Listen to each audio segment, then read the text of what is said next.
Hello दोस्तों। 21 asset जो आपको अमीर बनाएंगे। रिच डैड पुअर डैड जो मेरी पहली किताब थी जिसने मुझे बाकी किताबें पढ़ने के लिए प्रेरित किया। जैसा कि इस किताब के लेखक रॉबर्ट कियोसाकी कहते हैं, मेरे दो पिता थे, एक अमीर पिता और एक गरीब पिता। अमीर पिता स्पष्ट रूप से अमीर थे और गरीब पिता बहुत गरीब थे। उन दोनों के बीच एक बहुत बड़ा अंतर था। कारण ये था कि गरीब पिता हमेशा वेतन यानी सैलरी और इंक्रीमेंट पर ध्यान केंद्रित करते थे, जबकि अमीर पिता अमीर थे क्योंकि उन्होंने एसेट बिल्डिंग पर काम किया। और यही वो चीज़ है जिसे रॉबर्ट ने अपने जीवन में लागू किया, जो आज वे इतने अमीर हैं। वे अपना बाकी जीवन घर पर बैठकर बिता सकते हैं क्योंकि उन्होंने अपने जीवन में एसेट बिल्डिंग पर ध्यान केंद्रित किया, ना कि सैलरी बिल्डिंग पर, जैसा कि ज्यादातर लोग करते हैं। रॉबर्ट एसेट्स का अंतर थोड़े अलग तरीके से बताते हैं। वे कहते हैं कि एसेट वो है जो आपकी जेब में पैसा डालता है और लायबिलिटी वो है जो आपकी जेब से पैसा निकालती है। आज के वीडियो में हम उन 10 एसेट्स के बारे में बात करेंगे जो आपकी जेब में पैसा डालेंगे। शुरुआत के 10 एसेट सामान्य एसेट हैं जिनके बारे में ज्यादातर लोग बात करते हैं, जिन पर पैसा खर्च होता है। लेकिन समस्या ये है कि मेरी तरह शुरुआत करने वाले ज्यादातर लोगों को भी एसेट बनाने का मन करता है, लेकिन उन्हें ये नहीं पता होता कि बिना पैसे के किस एसेट पर काम करना है। इसलिए उन लोगों के लिए ये वीडियो बहुत उपयोगी है। इन 10 एसेट्स के बाद मैं आपको बाकी के 11 एसेट बताऊंगा जो पूरी तरह से मुफ्त हैं, जो आपको अमीर बना देंगे। शुरुआत करने के लिए मैं उन 10 सामान्य एसेट्स के बारे में बात करूंगा जिन पर वास्तव में पैसा खर्च होता है। पहला एसेट बिजनेस है। एक क्लास में टीचर बच्चे से पूछता है कि जोखिम क्या है। इस पर बच्चा कहता है कि रिस्क का मतलब है बिजनेस करना। इसके बाद सभी बच्चे सिर हिलाते हैं और कहते हैं कि हाँ, वो सही है। लेकिन इस पर टीचर एक दिलचस्प बात बताते हैं। वे कहते हैं कि जब मैंने यही सवाल एक उद्यमी से पूछा तो उसने कहा कि जोखिम केवल एक स्रोत पर पूरी जिंदगी जीना है, मतलब अपनी पूरी जिंदगी एक नौकरी पर निर्भर रहना, जहां जब तक आप काम कर रहे हैं पैसा आएगा और जब आप काम करना बंद कर देंगे तो पैसा नहीं आएगा। अगर आप बीमार हो जाते हैं तो पैसा आना बंद हो जाएगा। मुझे बताओ, इससे ज्यादा जोखिम भरा क्या हो सकता है? मैंने इतनी बार देखा है कि लोग शिक्षित नहीं हैं और बुद्धिमान भी नहीं हैं, फिर भी वे लोग घर बैठे बहुत सारा पैसा कमा रहे हैं क्योंकि उनके पास अपना एक बिजनेस है जो उन्हें हमेशा पैसा देगा। इसलिए पहला एसेट जो आपको बनाना चाहिए वो है एक बिजनेस। दूसरा एसेट जो आपको अमीर बना सकता है वो है रियल एस्टेट। हमारी पृथ्वी एक ऐसी चीज़ है जिसे सबसे बड़ी फैक्ट्री भी पैदा नहीं कर सकती। हमारी ज़मीन की कीमत बढ़ रही है क्योंकि आबादी बढ़ रही है। यदि आप बेसिक इकोनॉमिक्स के नज़रिए से देखें तो ज़मीन एक बहुत ही सीमित चीज़ है जिसकी मांग हमेशा बढ़ेगी क्योंकि जनसंख्या हमेशा बढ़ रही है। ये एक सरल बात बताती है कि ज़मीन की कीमत हमेशा बढ़ेगी। इसलिए ज़मीन में निवेश करना निवेश करने के सबसे सुरक्षित तरीकों में से एक है।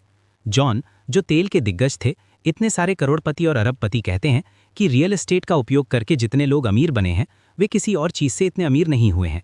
इसलिए रियल एस्टेट में निवेश करना आपके लिए बहुत अच्छा होगा।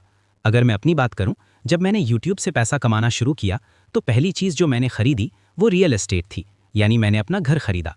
बहुत से लोग कहेंगे कि नहीं, ये समझदारी का काम नहीं था, आपको स्टॉक में निवेश करना चाहिए था। लेकिन मुझे लगता है कि मैंने सही निर्णय लिया क्योंकि अब मुझे उस घर से किराया मिलता रहता है और आने वाले समय में इसकी कीमत बढ़ती रहेगी। हाँ, मुझे शायद उतना रिटर्न न मिले जितना मुझे स्टॉक में मिलता, लेकिन ये हर महीने आय अर्जित करने का एक बहुत ही सुरक्षित तरीका है। इसीलिए मैं आपको भी रियल एस्टेट में निवेश करने का सुझाव दूंगा। तीसरी चीज़ जो आपकी जेब में पैसा डालती है वो है पेपर एसेट, स्टॉक, बॉन्ड और म्यूचुअल फंड। रॉबर्ट कहते हैं कि पश्चिमी देशों में स्टॉक बहुत प्रसिद्ध है क्योंकि इसमें प्रवेश करना और बाहर निकलना बहुत आसान है। लेकिन क्योंकि ये इतना आसान है, लोग गलतियां भी करते हैं। लेकिन अगर आप शेयर बाजार में समझदारी से निवेश करें तो आप बहुत सारा पैसा कमा सकते हैं। हाल ही में मैं एक वीडियो देख रहा था जिसमें वे बता रहे थे कि अगर आपने 30 साल पहले किसी कंपनी में 10,000 रुपये का निवेश किया होता तो आज आपको 600 करोड़ मिलते। 10,000 रुपये निवेश करके 600 करोड़ रुपए। आपको शेयर बाजार जैसा रिटर्न कहीं और नहीं मिलेगा। लेकिन अब आप कहेंगे कि उस समय किसके पास 10,000 रुपये होते थे? इसके जवाब में वे कहते हैं कि अगर आपने उस समय 1,000 रुपये भी निवेश किए होते तो भी आपके पास 60 करोड़ रुपए होते, और अगर आपने 100 रुपये निवेश किए होते तो आपके पास 6 करोड़ होते, और आपको किसी अन्य एसेट से इतना रिटर्न नहीं मिलेगा। आप किस कंपनी में निवेश कर रहे हैं ये बहुत महत्वपूर्ण है। वॉरेन बफेट जैसे लोगों से सीखने के बाद आप केवल एक अच्छी कंपनी में निवेश करेंगे तभी आप इतना अच्छा रिटर्न निकाल पाएंगे। प्लस आपको कई कंपनियों में डिविडेंड भी मिलता है। अगला एसेट कमोडिटीज़ है। सोने में निवेश करना रियल एस्टेट से ज़्यादा सुरक्षित है। मैं सोने का था जब मैं पैदा भी नहीं हुआ था और मरने के समय भी सोना ही रहूंगा। और सोना एक ऐसी मटीरियल है जिसका उपयोग हजारों सालों से किया जा रहा है। कई निवेशक तब सोने में निवेश करते हैं जब शेयर बाजार नीचे जाता है। जब भी शेयर बाजार गिरता है सोने की कीमत बढ़ती है। उन्हें लगता है कि अगर शेयर बाजार की वैल्यू गिर रही है तो वे सोने में निवेश करते हैं, क्योंकि वे जानते हैं कि ये अपना मूल्य नहीं खोएगा। इसलिए लोग इसकी तरफ ज्यादा जाते हैं, तो फिर सोने और चांदी की कीमतें बढ़ने लगती हैं। इसीलिए निवेशक हमेशा आपसे कहते हैं कि आपको अपना कुछ पैसा सोने में निवेश करना चाहिए। यदि आप लंबे समय के लिए पैसा निवेश करते हैं तो आपको लाभ भी मिलेगा और आपका पैसा भी सुरक्षित रहेगा। Number 5, cash. ये सुनकर कुछ लोगों को बहुत अजीब लगेगा, लेकिन सच ये है कि पैसा पास होना बहुत अच्छी बात है। आप जानते हैं कि एप्पल जैसी बड़ी कंपनी भी अपने पास कैश रखती है। एप्पल के पास वर्तमान में $200 बिलियन कैश है। वे ऐसा इसलिए करते हैं कि कई बार ऐसे अवसर आते हैं कि हमें कैश की आवश्यकता होती है। कैश के माध्यम से आप बहुत तेज ट्रांजैक्शन कर सकते हैं और कई बार आपको कैश देने से बहुत सारी चीजें सस्ती मिल जाती हैं। इसलिए कैश रखने के कई फायदे हैं। आप आपात स्थिति में इसका उपयोग कर सकते हैं, इसलिए कैश की वैल्यू को न भूलें। नंबर 6, उपकरण और एक्सेसरीज। अगर मैं कार लूं और खुद चलाऊं तो वो मेरे लिए लायबिलिटी होगी, क्योंकि उस कार को मेंटेन करने में मेरा पैसा खर्च होगा। लेकिन अगर मैं उसी कार को किराए पर दे दूं तो ये मेरे लिए पैसा कमाएगी। कई बार आपने शादी में देखा होगा कि लोग अपने जनरेटर देते हैं और ये सब चीज़ें किराए पर की जाती हैं, जिससे रेवेन्यू मिलता है। इसलिए अगर आप कोई उपकरण खरीद रहे हैं और उससे पैसा बन रहा है तो वो आपके लिए अच्छा एसेट हो सकता है। Asset number 7, intellectual property. इसके अंदर 4 चीज़ें हैं। 1, copyright, 2, patent, 3, trademark, 4, trade secrets. मैंने एक गाना बनाया जिसके बोल और संगीत मैंने खुद दिए हैं, तो मैं इसका कॉपीराइट ले सकता हूँ। अगर आप YouTube पर हैं तो आपको पता होगा कि कभी कभी कॉपीराइट इशू तब आते हैं जब आप किसी और का म्यूजिक या वीडियो यूज़ करते हैं, तो कभी कभी कॉपीराइट की समस्या आ सकती है। कभी कभी वे आपका वीडियो हटवा सकते हैं और कभी कभी आपकी कमाई का हिस्सा उस व्यक्ति को चला जाता है। इसलिए अगर आप कोई म्यूजिक वीडियो बनाते हैं जिसका आप कॉपीराइट ले सकते हैं तो ये भी रेवेन्यू जनरेट कर सकता है और आपको दे सकता है। अगर आप नई टेक्नोलॉजी बना रहे हैं या मान लीजिए कि यदि आपने नया टायर बनाया है तो आप इसे पेटेंट करा सकते हैं। जो भी कंपनियां इसका उपयोग करेंगी आप उन्हें लाइसेंस दे सकते हैं या आप कंपनियों को पेटेंट बेच सकते हैं। ऐसे बहुत कम लोग भी हैं जो पेटेंट से बहुत सारा पैसा कमाते ही रहते हैं, क्योंकि कंपनी उन्हें पेमेंट करती रहती है। नंबर 8, ब्रांड बनाना। आजकल हर कोई बिजनेस करता है, लेकिन वे लोग ब्रांड नहीं है। अगर आप टाटा ग्रुप को देखें तो ये एक बहुत बड़ा ब्रांड है। अगर टाटा चाहे तो वो किसी भी नए क्षेत्र में प्रवेश कर सकता है और ब्रांड वैल्यू के कारण वे उस चीज में भी बहुत पैसा कमाएंगे। आप सोचेंगे कि ये बहुत अनफेयर है। आप खुद एक लोगो बनाते हैं और उसे बैग पर लगाते हैं। लोग उसे नहीं खरीदेंगे, लेकिन LV बैग खरीदेंगे क्योंकि इसमें ब्रांड वैल्यू है। इसीलिए आप पैसा खर्च करके अपनी ब्रांड वैल्यू बढ़ा भी सकते हैं। आपको पता होना चाहिए कि जो ज़ारा का मालिक है वो सबसे अमीर व्यक्तियों में से एक है, क्योंकि उसने एक स्ट्रॉन्ग ब्रांड बनाया है। बहुत से लोग कपड़े बेचते हैं, लेकिन उन्होंने ज़ारा ब्रांड बनाकर बहुत सारा पैसा कमाया है। इसीलिए अगर आप एक ब्रांड बनाते हैं तो आप बहुत सारा पैसा कमा सकते हैं। Number 9, network.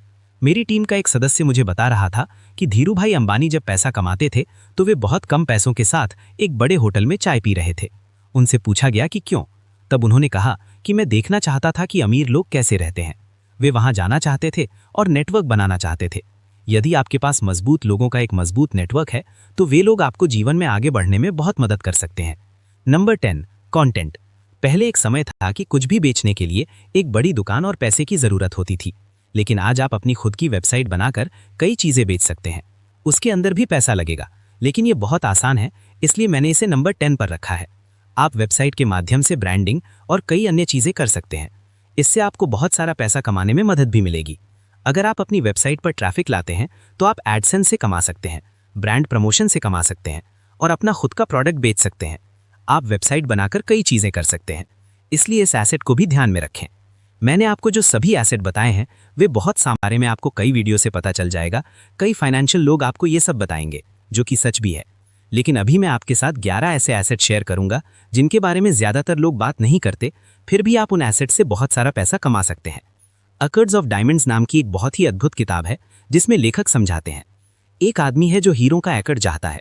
वो अलग अलग शहरों और गांवों में जाता है, लेकिन कहानी के अंत में पता चलता है कि हीरों का एकड़ उसके घर के पीछे था। उसके पास अपने घर में सब कुछ था, लेकिन वह दुनिया भर में घूम रहा था। मैं क्या कहना चाहता हूँ, कई बार हम सोचते हैं कि रियल एस्टेट एक बहुत अच्छी चीज़ है, ये हमें बहुत अमीर बना देगी, स्टॉक हमें अमीर बना देंगे। हम सोचते हैं कि जो चीज़ें हमारे पास नहीं है वे हमें अमीर बना देंगी, लेकिन सच ये है कि जो हमारे पास है उसका उपयोग करके आप अमीर बन सकते हैं। और इस सोच का उपयोग करते हुए हम आपको 11 एसेट बताते हैं जो आपके पास हैं और आप उनका उपयोग कर सकते हैं। नंबर 1, आपका समय। दुनिया की सबसे महंगी चीज जिसे जेफ बेजोस भी नहीं खरीद सकते, वॉरेन बफेट भी नहीं खरीद सकते, वो है समय। यदि आप पैसा कमाते हैं और आप हार जाते हैं तो आप इसे फिर से कमा सकते हैं, लेकिन एक बार जब समय निकल जाता है तो वो कभी वापस नहीं आता। गैरी वी ने एक बार एक बच्चे से कहा था कि तुम मेरी सारी कंपनी ले लो और बदले में मुझे अपनी जवानी दे दो, मैं खुशी खुशी अदला बदली कर लूंगा। क्योंकि वे जानते हैं कि समय सबसे मूल्यवान चीज है। यदि समय एक बार बीत गया तो आप चाहे कितने भी अमीर क्यों ना हो जाएं, इसका कोई उपयोग नहीं होगा। इसलिए सबसे महत्वपूर्ण एसेट जो आपके पास है वो है समय। वॉरेन बफेट कहते हैं कि दुनिया का सबसे अच्छा निवेश खुद में निवेश करना है। जब मेरे पास जीवन में कुछ नहीं था तब मैंने खुद में निवेश किया। मैंने चीजें सीखने में निवेश किया, चीजें बनाने में समय लगाया और केवल उस समय का सही तरीके से निवेश करके मैं आज इतना कमाने में सक्षम हूं। दूसरा, दोस्त और परिवार। अगर कल आपके साथ कुछ होता है तो आपका परिवार और दोस्त ही सबसे पहले होंगे जो आपकी देखभाल करेंगे। कल अगर आपको कोई वित्तीय समस्या होती है तो दुनिया आपकी मदद नहीं करेगी, लेकिन आपका परिवार हमेशा आपके साथ रहेगा। यदि आपने अच्छे दोस्त बनाए हैं तो वे आपके साथ रहेंगे और आपका परिवार हमेशा आपके साथ रहेगा। हमारे पास ये चीज़ें हैं लेकिन हम इसे अनदेखा करते हैं, इसलिए इसे अनदेखा ना करें और इसका उपयोग करें, क्योंकि ये लोग आपको जीवन में आगे बढ़ने में बहुत मदद कर सकते हैं। उनके साथ आपका रिश्ता मजबूत होना चाहिए, आपको बात करना आना चाहिए। तीसरा, स्किल्स। किसी व्यक्ति से सब कुछ ले लो, उसका पैसा, उसका बैंक बैलेंस, उसका सब कुछ, लेकिन उसकी स्किल्स हमेशा उसके साथ रहेंगी, जिसकी मदद से वो दुनिया में कहीं भी जा सकता है और पैसा कमा सकता है अगर वो कुशल है। इसलिए हमेशा स्किल बिल्डिंग पर ध्यान दें। कभी कभी हम नए लोगों को हायर कर रहे होते हैं तो हमें एहसास होता है कि कुशल लोगों की वास्तव में कमी है। उनके पास इतनी स्किल है लेकिन उन्हें बहुत ज़्यादा पैसे चाहिए। ऐसे लोग बहुत दुर्लभ हैं जिनके पास बहुत अच्छी स्किल है। लोग कहते हैं कि नौकरियों की भारी कमी है, लेकिन मुझे लगता है कि स्किल की भारी कमी है। ऐसे कुशल लोग जो वास्तव में दूसरों को लाभ पहुंचाते हैं।